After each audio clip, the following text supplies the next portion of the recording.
So my buddy and I were talking the other day about the difference between awkward and embarrassing.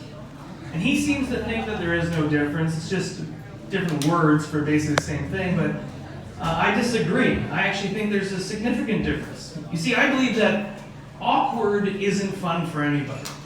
You know, it's like grandpa talking about his sex life at the dinner table. That's not good for anyone. Whereas embarrassing just isn't fun for you. Let me qualify that by asking, has anyone here ever tripped and fallen in public? Yep.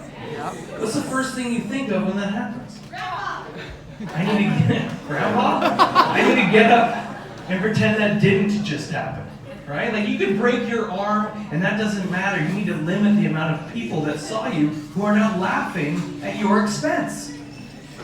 It's always worse when you're a fat guy too. When you trip and you fall and you're fat, that's it. You're just there now. At least for a while. It's not so easy to get back up. It takes time. It's like cow tipping. It's a whole production. And I'm not saying that from a place of judgment. I'm saying that from a place of concern, empathy, experience. Sometimes embarrassment isn't always cut and dry like that. Those are obviously embarrassing situations, but sometimes it's more perceived. It's a perception that we have. Maybe it's not so embarrassing, but we think it is. Like I remember when I moved out of my parents' house, I had to buy toilet paper. And I realized something. I realized I don't like buying toilet paper. I don't like it because everyone knows what you use it for. There's no getting around that. And I always felt like I would walk into a store and, I felt like I was the only one in the world that needed it. And that I was getting looks from people that were just like saying, I know what this is for. You disgust me. And one time I went up to the cashier and I thought I was getting this look and I panicked. And I was like, it's for my face. What did I say that for? Now I gotta sell it to this guy. So I just started sniffing on it, like that.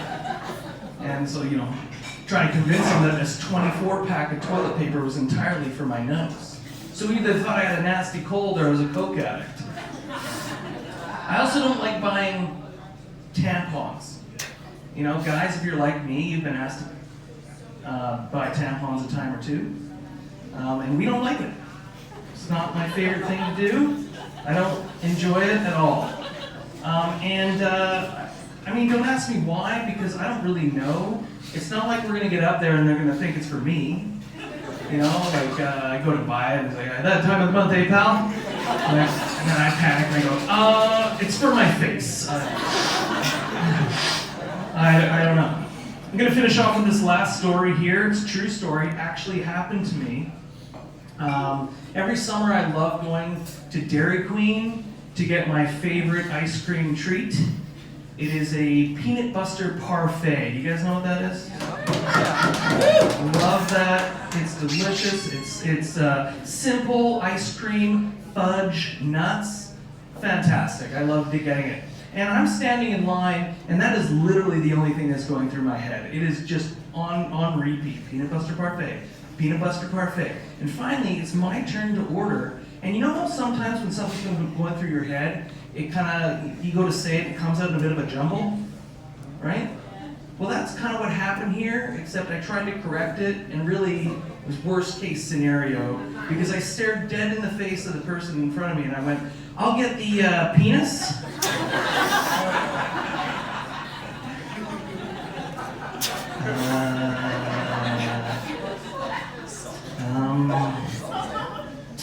Yeah, I don't want that. I'll get a peanut butter parfait. And usually at this point I ask for extra nuts, but I didn't think I could pull it off.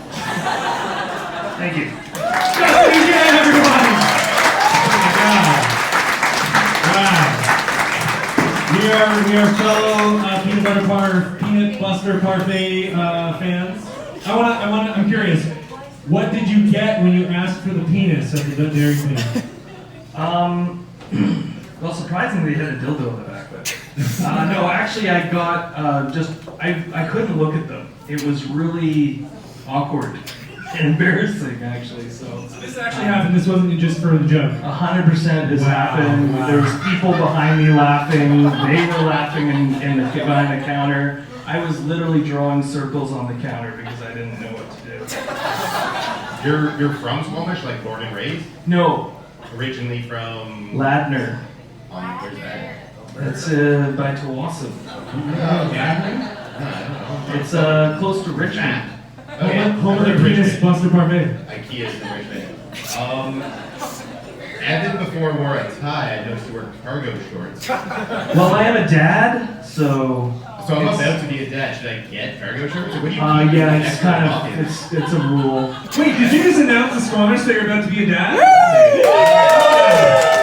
Do people know that? Some people know that. There's a pregnant lady here. That's Is she? Val, where's Val at? my pregnant lady. I'm the mother. So Val's like 17 months pregnant and you would never know. She looks Don't amazing. buy her a drink. As much as she has, do not buy her a drink. But do buy her a peanut butter parfait. Okay, thanks Dustin. Thanks so much, buddy. Do you want a beer? You want Oh yeah, beer. Oh yeah. Literally just standing You here were waiting for staring that at me. beer, I was like, so- what is this guy Give wanting? him 2 beers I'll get for a- his okay, cargo I'll get a shorts. Pilsner. You want a Pilsner? Yeah, you know Okay. what? I could stash 2 in here, so if you could just. Also, look at this man's calves. Yeah. Those are fucking fantastic. I'm a mailman, so it's kind I of was gonna ask what you need, Val. comes with the territory. They're carrying a lot of weight up there. Yeah, I get it. That's for the calves. Very tough. This is what a real man looks like, Squamish. Real man looks like. Dustin Huguet, everyone.